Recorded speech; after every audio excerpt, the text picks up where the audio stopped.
All right, so we'll be going over the updates in Spine 2.0. The first thing that we're going to talk through is the updates to our registration or our our planning process. And so first off is that this yellow spread right here is now a little bit more flexible. If you have issues where the spine is kind of shingling over and this yellow is like spreading to adjacent levels and you don't want that, you can actually now just mouse over the points that you pick and scroll in and out to define what radius that yellow spread is going to be at. So you can make it larger or smaller. This is going to allow you a little bit more flexibility when planning your points. Additionally, now we have brought fluoro AP and fluoro lateral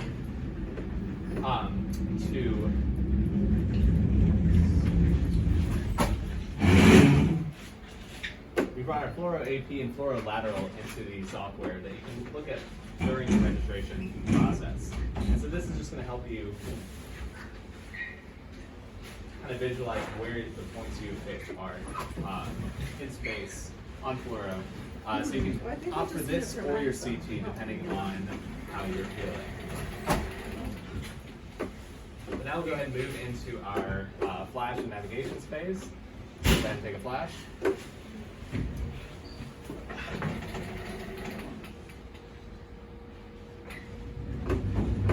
All right, so get the points right here.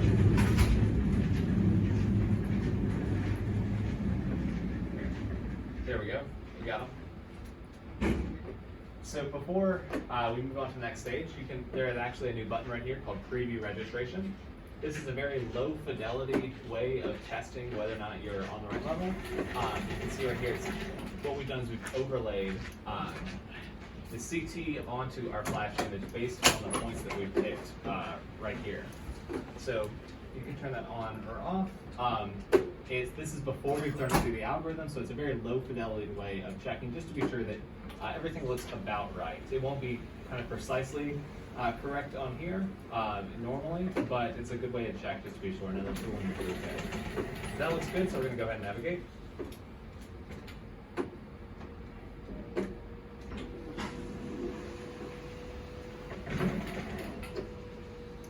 And this is where we change things up a little bit in our verification screen.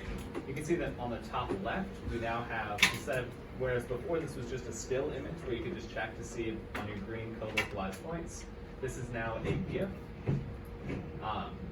It's going through really quickly. You can kind of see under the hood right now, kind of see how the software is matching the CT and the intraoperative flash. But if everything looks good, we're going to go ahead and accept that. And now move on to navigation. And there are a couple of new updates to our navigation. First off is that we have a fixed image navigation mode now. So whenever you're navigating, the screen is tracked to the center of the tooltip, and as you move the tool around, so too does the image change. If I turn the fixed image navigation mode on, and we bring that tooltip in, you can see that the screen is now fixed on the center of the spine, and the tool is moving around that. So it's not necessarily locking on to that tooltip as right now.